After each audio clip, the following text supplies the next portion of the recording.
Becoming the sun. You do not find the sun. You become it slowly by refusing to stay in the dark. CC. Minh Quang. Le.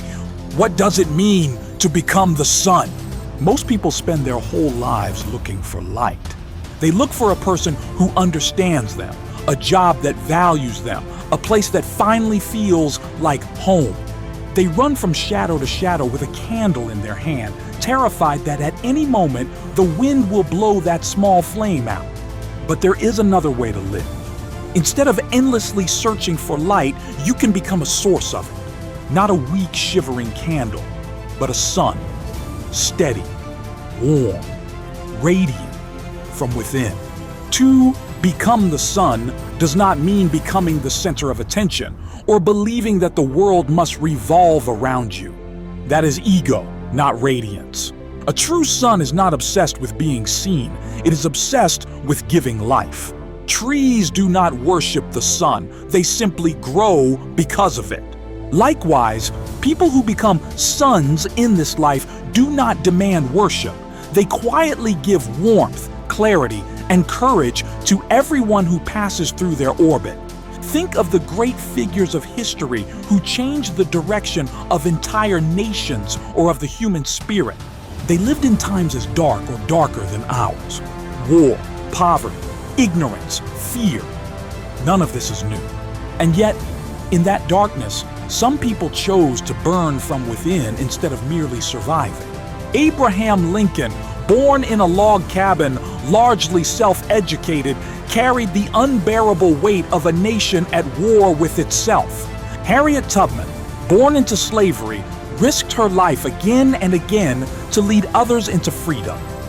Marcus Aurelius, emperor of Rome, ruled a vast empire while writing quietly to himself about humility, duty, and inner calm amidst chaos.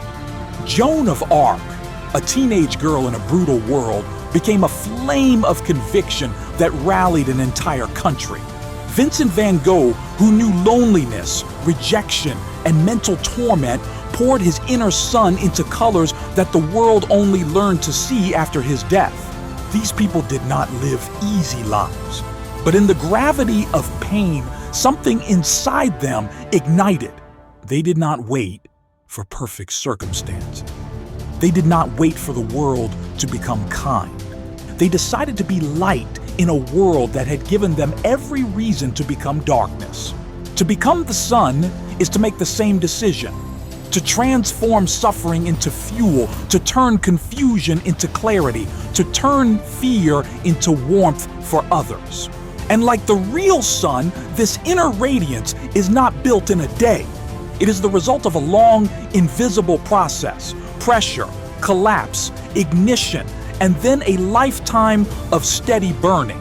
The journey can be understood in 3 deep movements. What's the collapse before the light? When your life implodes. Every star begins not as light, but as collapse.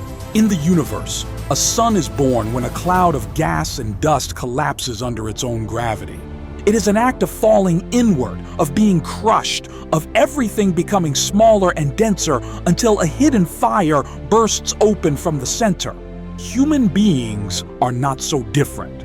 Almost every person who becomes a moral, emotional, or spiritual sun for others has lived through an inner collapse. Lincoln faced repeated political failure, the death of people he loved, and the unbearable pressure of civil war. At many points, he was deeply depressed.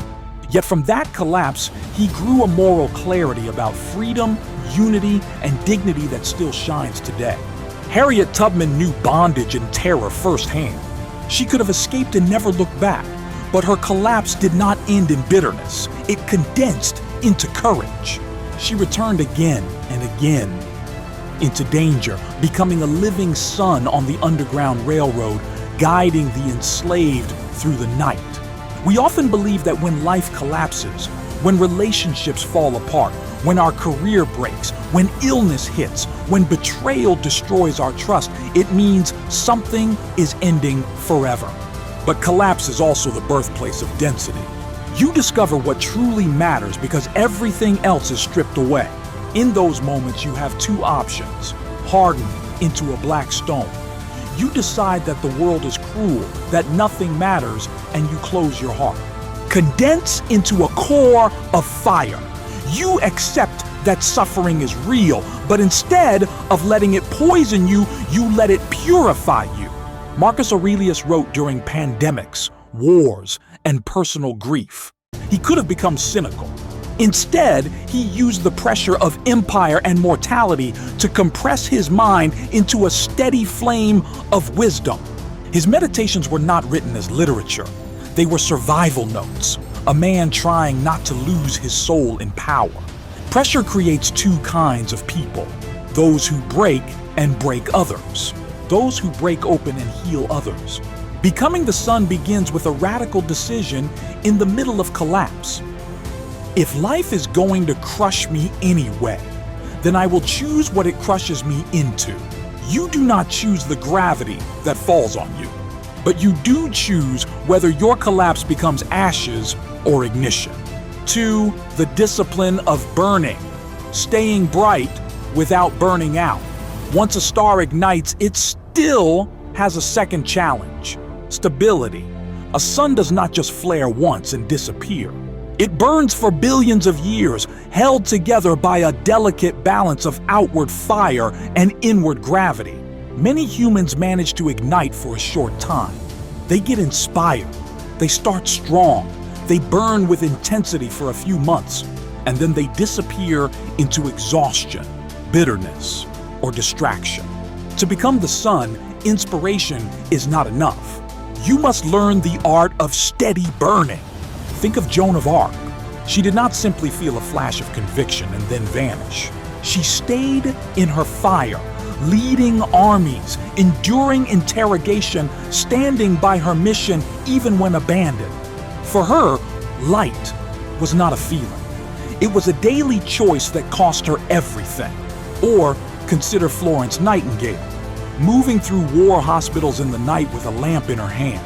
The conditions were horrific: blood, infection, stench, chaos.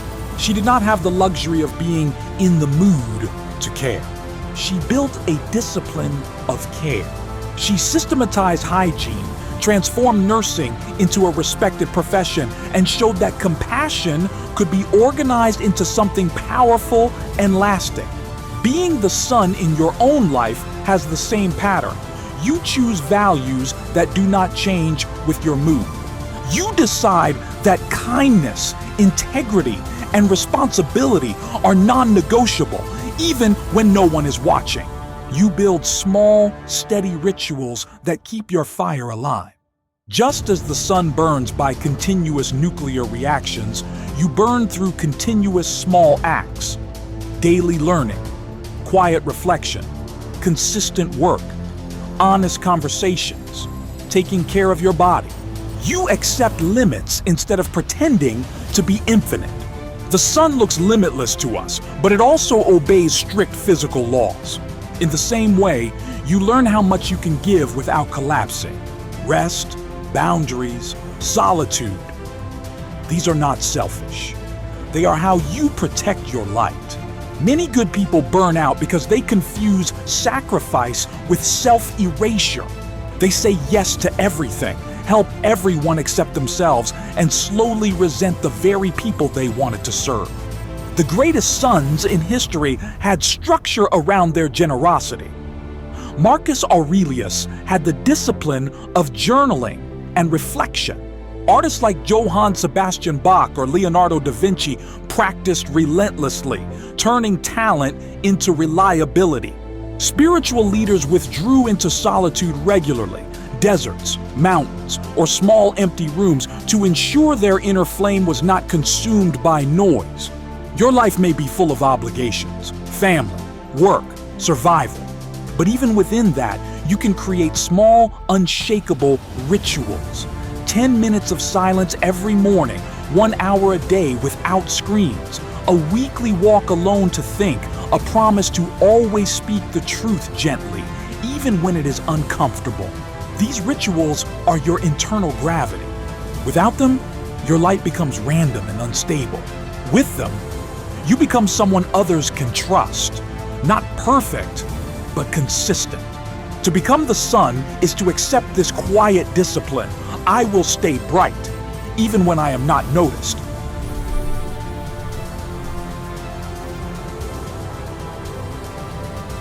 Two, the discipline of burning. Staying bright without burning out. Once a star ignites, it still has a second challenge: stability. A sun does not just flare once and disappear. It burns for billions of years, held together by a delicate balance of outward fire and inward gravity. Many humans manage to ignite for a short time. They get inspired. They start strong. They burn with intensity for a few months, and then they disappear into exhaustion, bitterness, or distraction. To become the sun, inspiration is not enough. You must learn the art of steady burning. Think of Joan of Arc. She did not simply feel a flash of conviction and then vanish. She stayed in her fire, leading armies, enduring interrogation, standing by her mission even when abandoned. For her, light was not a feeling. It was a daily choice that cost her everything. Or consider Florence Nightingale, moving through war hospitals in the night with a lamp in her hand. The conditions were horrific: blood, infection, stench, chaos. She did not have the luxury of being in the mood to care. She built a discipline of care. She systematized hygiene, transformed nursing into a respected profession, and showed that compassion could be organized into something powerful and lasting. Being the sun in your own life has the same pattern. You choose values that do not change with your mood. You decide that kindness, integrity, and responsibility are non-negotiable, even when no one is watching.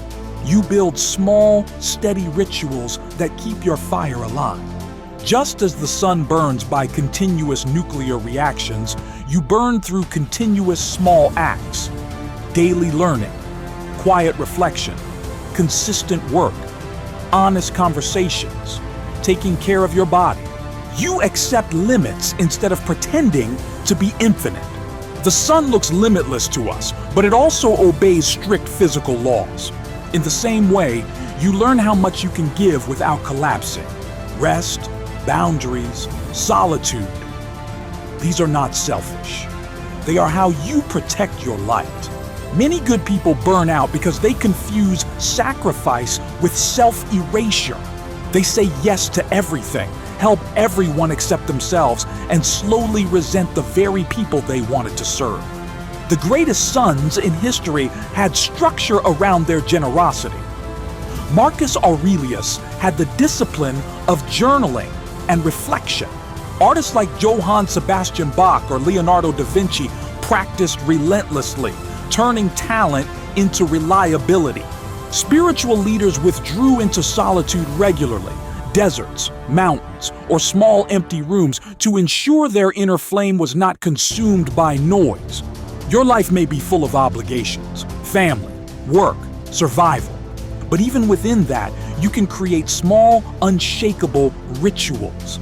10 minutes of silence every morning, 1 hour a day without screens, a weekly walk alone to think, a promise to always speak the truth gently, even when it is uncomfortable. These rituals are your internal gravity. Without them, your light becomes random and unstable. With them, you become someone others can trust. Not perfect, but consistent. To become the sun is to accept this quiet discipline. I will stay bright, even when I am not noticed. 3. Radiance without ego. Giving warmth, not blindness. The sun gives light, but it can also blind and burn. Human light is the same. Courage can become arrogance. Confidence can become domination. Certainty can become fanaticism. A person who starts as a warm, inspiring presence can become a tyrant when they begin to believe that they alone are the source of truth. History is full of such stories. The difference between a true inner sun and a false one is simple. A true sun wants others to see more clearly. A false sun wants others to see only them. Look again at the figures who truly helped humanity. Lincoln did not cling to power. He worried about how to heal a crushed nation. Marcus Aurelius constantly reminded himself in his writings that he was temporary, that glory fades, that he must stay humble. Florence Nightingale did not build a cult of personality. She built systems, schools, and standards so that others could carry the torch long after she was gone. To become the sun in your own context, in your family, your workplace, your community, means learning to radiate without demanding.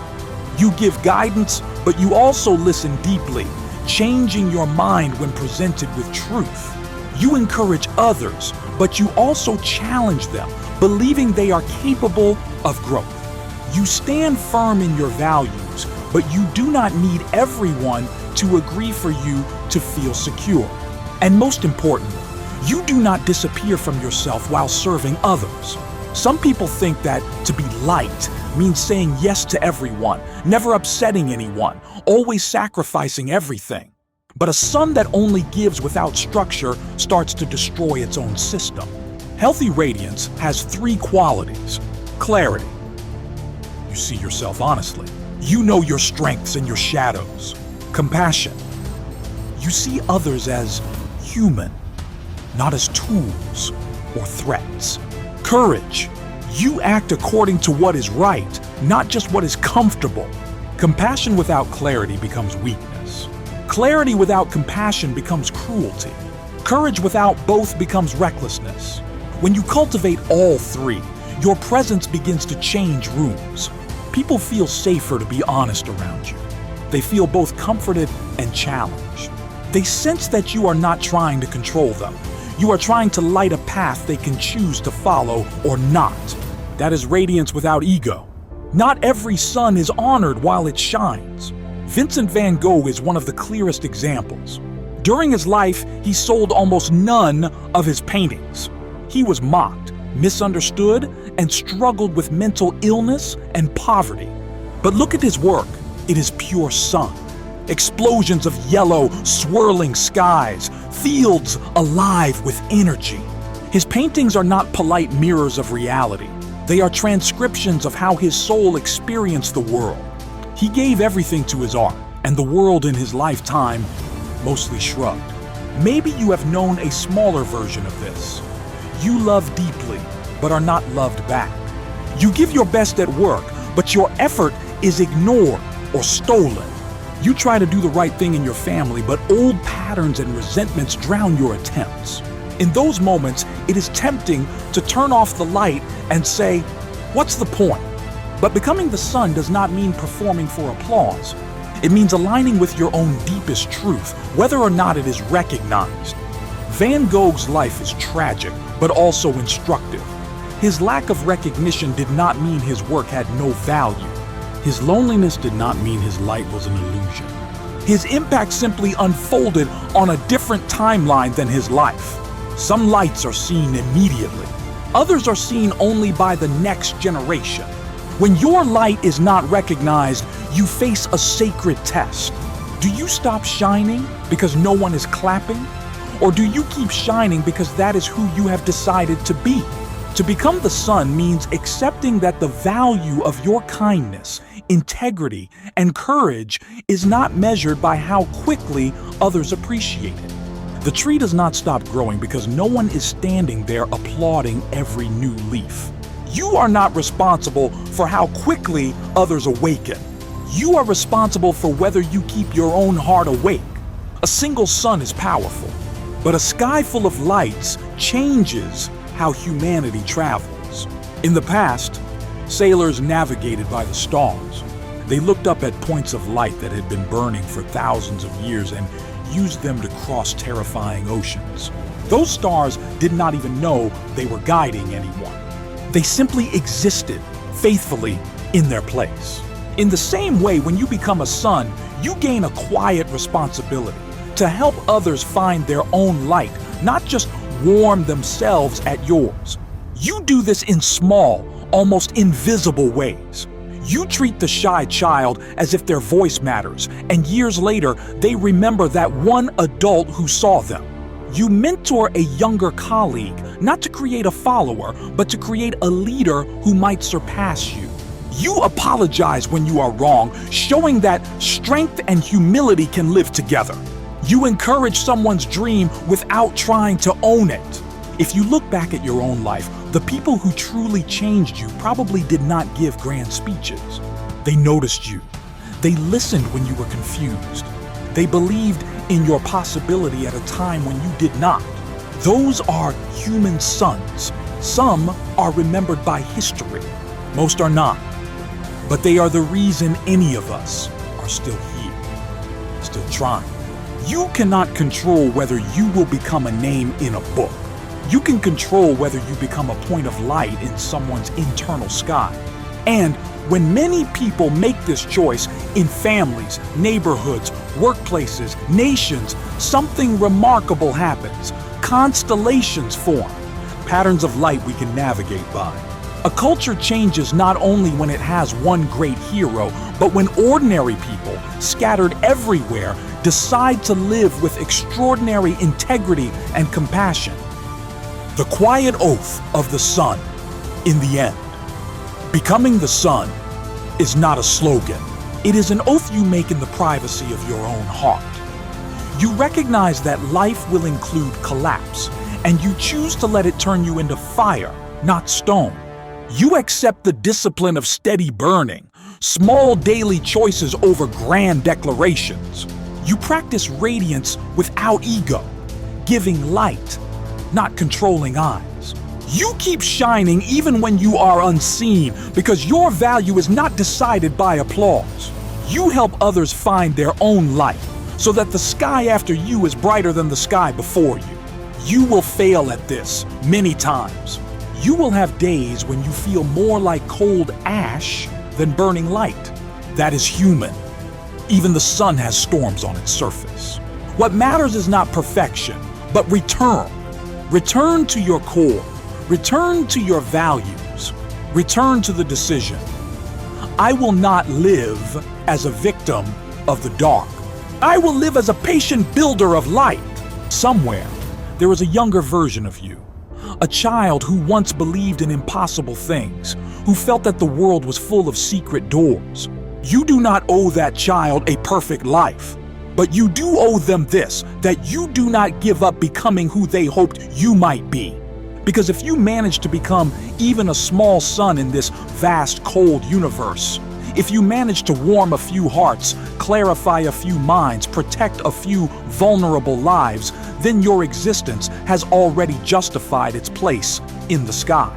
And that is enough. The purpose of your pain was never to make you small. It was to make you bright enough to guide others home. Si Minh Quang Le.